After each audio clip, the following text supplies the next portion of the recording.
The Federal Reserve dialed back its inflation projections on Wednesday, seeing its favorite gauge falling to 2.4% in 2024.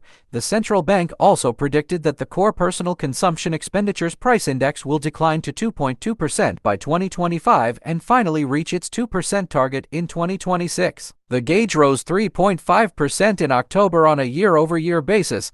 These new forecasts suggest a softer inflation picture in the next 2 years than that from the last update in September. The Fed had foreseen the core PCE hitting 2.6% in 2024 and 2.3% in 2025. In the post-meeting statement released Wednesday, the Federal Open Market Committee said inflation has eased over the past year while maintaining its description of prices as elevated. While the public more closely watches the Consumer Price Index as an inflation measure, the Fed prefers the core PCE reading.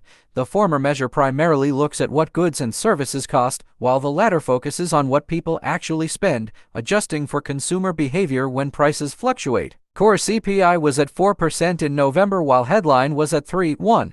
Committee members also upgraded their forecast for gross domestic product. They now expect GDP to grow at a 2.6% annualized pace in 2023, a half percentage point increase from the last update in September. Officials see GDP at 1.4% in 2024, roughly unchanged from the previous outlook. Projections for the unemployment rate were largely unchanged, at 3.8% in 2023 and rising to 4.1% in subsequent years.